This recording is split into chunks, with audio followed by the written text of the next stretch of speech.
Dan sejak saat itu, hatiku bagai terombang-ambing pada pahitnya kenyataan yang aku hadapi kini. Aku kehilangan Nida dengan alasan yang tak aku ketahui sama sekali. Apakah alasannya sama seperti yang ia katakan di telepon kala itu, bahwa selama ini dia berbohong padaku, sebenarnya tidak pernah mencintaiku? Kadang aku menjadi sangat marah setiap ingat hal itu. Ditambah lagi kenyataan pada hari terakhir pertemuan kami, tak sepatah kata pun terucap cinta darinya. Aku marah karena merasa Nida benar-benar tidak mencintaiku. Tapi kadang aku menjadi ragu, mengingat sikap Nida yang tetap penuh mesra saat itu. Bahkan kami itu berulang-ulang yang menurutku hubungan akan baik-baik saja. Rupanya salah. Perasaan ini, perasaan terombang-ambing antara rasa marah dan benci pada Nida, yang bisa sekejap berubah menjadi percaya sepenuhnya Nida akan selalu mendampingiku dalam doanya. Hari ini tepat di bulan Juni adalah hari aku menemui Bapak Al, orang yang dikenalnya oleh Pak Daeng kepadaku kala itu di Lombok. Hingga terbentuk kerjasama bisnis yang mengharuskanku kembali ke kota Lombok, kota yang penuh kenangan serta kesedihan. Selesai menyelesaikan ini itunya, aku berencana mengunjungi Nida ke rumahnya, sekedar ingin menengok juga bagaimana kabar Tama sekarang. Sore itu aku duduk di ruang tamu rumahnya Nida. Setelah 2 bulan tak bertemu sejak mengantarnya ke bandara, aku tak pernah bertemu Nida lagi. Teleponku tak diangkat, SMS-ku tak dibalas, maka kini aku nekat datang hanya untuk sekedar ingin melihat dan mengetahui kabarnya saja. Maka disinilah aku kini duduk di ruang tamu menunggu Nida menemuiku. Tadi saat datang aku bertemu dengan uminya Nida dan aku dipersilahkan menunggu di ruang tamu. Sambil menunggu Nida, mataku berkeliling menatap keadaan rumah tamu. Rumah Nida, memperhatikan foto keluarganya yang terpampang besar di dinding.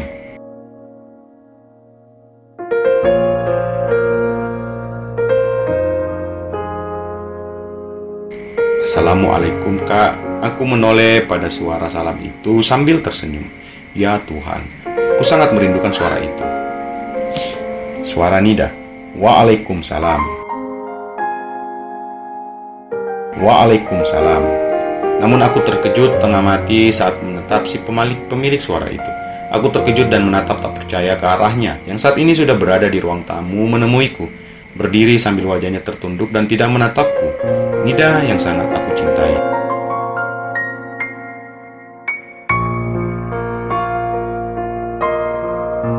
Nida yang cinta, cantik dengan keteduhan tatap matanya. Nida yang selalu ada dalam hatiku dan selalu aku rindukan di setiap detak jantungku. Nida berdiri di hadapanku, namun telah sangat berubah sejak terakhir aku bertemu dengannya 2 bulan yang lalu. Detik itu juga aku mulai bisa mengurai semua, mulai bisa memahami dan mengerti mengapa semuanya bisa terjadi. Nida keluar dari dalam rumahnya sambil membawakan minuman untukku. Langkah dan geraknya begitu anggun, menyisakan aku dalam keterpanaan melihat penampilannya kini. Setelah menghidangkan minuman di meja, Nida kemudian duduk di depanku di sisi bagian kanan, menatap ke arah kiriku lalu menunduk dan menyembunyikan telapak tangannya yang sudah terbungkus ke dalam jilbab lebar yang dikenakannya. Bukan masalah jilbab lebarnya itu, karena sebelumnya dia sudah mengenakannya. Namun kini Nida sudah mengenakan cadar. Ya, kini Nida duduk di depanku dengan menggunakan gamis berwarna coklat muda dengan jilbab lebar berwarna kuning gading yang tampak serasi secara keseluruhan.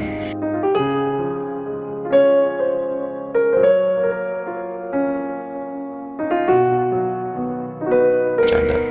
Dan kini hanya matanya saja yang bisa aku lihat. Apa kabar kak? Sapanya. Baik Nid, jawabku masih terpana pada penampilannya.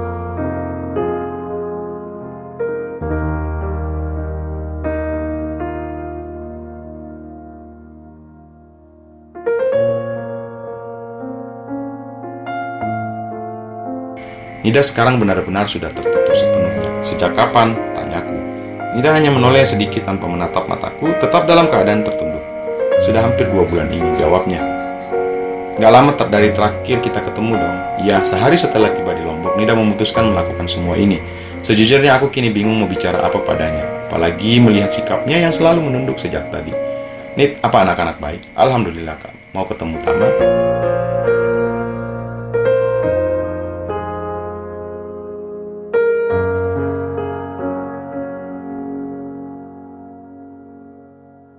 Nanti aja. Emang di mana dia? Di rumah kakeknya. Oh, Betuwi, Nid. Kakak merasa agak aneh deh ngobrol tanpa menatap begini. Protesku perlahan. Sudah selayaknya seorang wanita menundukkan pandangannya, kak. Jawab Nida dengan suara lembut namun penuh ketegasan. Tapi kakak merasa nggak nyaman nih. Biasanya kita ngobrol selalu saling menatap mata. Kalau gitu mulai sekarang kakak harus membiasakan diri untuk tidak berlama-lama menatap wanita yang bukan muridnya.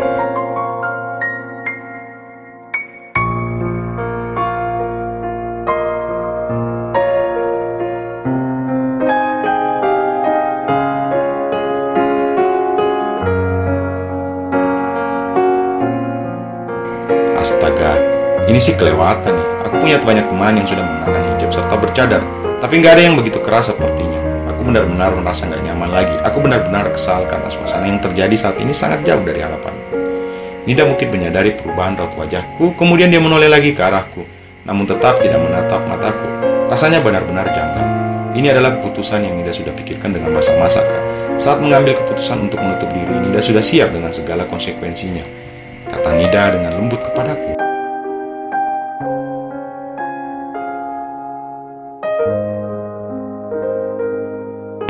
Nida harap kakak mau mengerti dan memahami. Iya, kamu siap tugasku kecil, tapi kamu gak pernah menjelaskan pada kakak dan gak mikirin kakak akan siap atau enggak. Nida terkesiap mendengarkan perkataanku. Sejenak wajahnya menoleh menatapku lalu segera menunduk kembali. Kamu memang berubah menjadi lebih baik, kataku lagi, masih belum puas menumpahkan unek-unek di hatiku. Tapi kamu seakan lupa, ada kakak di sini. Kamu mungkin siap meninggalkan kakak. Kamu mungkin kuat jika kita gak berhubungan lagi. Tapi kamu lupa memikirkan perasaan kakak yang kebingungan sebenarnya ada apa. Apa salah kakak sampai kamu mutusin hubungan ini dengan kakak? Kamu gak pernah cerita kamu sedang mempersiapkan ini semua. Mungkin jika kamu mau cerita dari awal, mungkin kamu gak perlu sampai menyakiti kakak seperti ini. Kamu seakan gak peduli sama kakak Nida. Nida semakin menunduk mendengarkan ocehanku.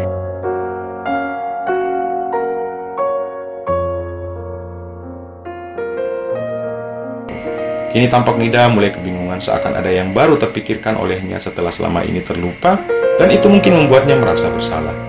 Nida takut kakak nggak akan bisa mengerti, kata Nida lirih hampir tak terdengar.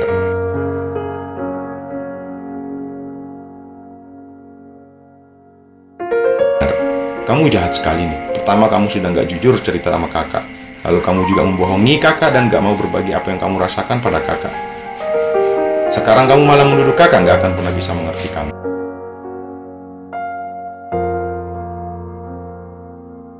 Sergahku dengan perasaan terluka.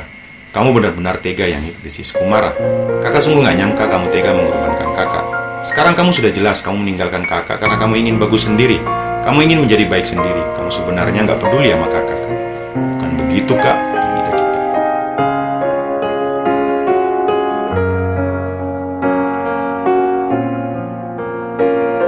Nida gak pernah bermaksud begitu. Tolong maafkan. Nida ngaku tidak salah. Maafkan Nida, Kak. Aku terdiam, aku menatap, yang tertunduk dengan perasaan sangat terluka. Aku sungguh tak menyangka akan begini kenyataannya. Aku bisa melihatnya semakin menunduk, mencoba menundukkan matanya yang mulai berkaca-kaca.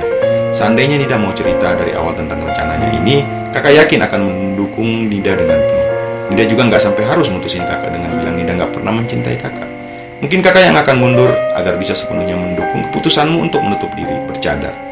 Kataku menumpahkan perasaanku. Kamu memilih meninggalkan kakak sendiri. Kamu gak peduli kakak merasa sendirian, kebingungan, dan terluka. Kamu menjadi sangat egois saat mengambil keputusan ini, Nid. Kamu hanya memikirkan kebaikan dirimu saja. Sekarang kakak gak ragu lagi padamu. Kamu sudah menunjukkan kamu memang gak peduli sama kakak.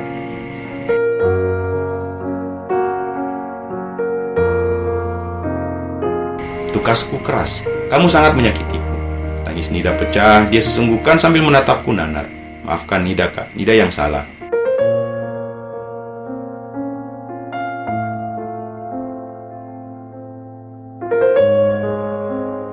Sudahlah, Nid, gak perlu Nida memaksakan diri minta maaf sama kakak, ujarku lemas. Dari dulu kakak udah bilang kan, kakak ini memang gak pantas buat kamu. Tangis Nida semakin menjadi, aku sebenarnya sangat ingin memeluknya, tapi sudahlah, tak ada gunanya lagi pikirku.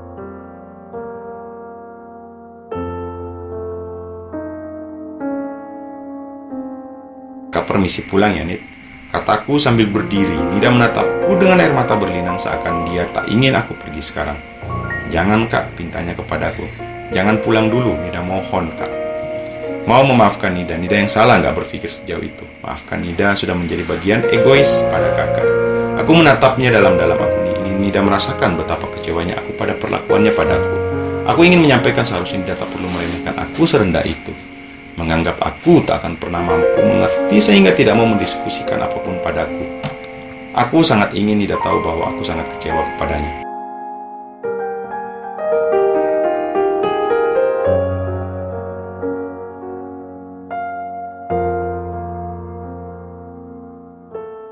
Tak perlu minta maaf pada kakak sayangku, kataku lirih. Kakak sangat mencintaimu. Rasa cinta kakak padamu selalu bisa memaafkanmu, tak peduli betapapun menyakitinya perbuatanmu pada kakak. Nida sungguh-sungguh memohon kakak mau memaafkan Nida. Katanya menangis.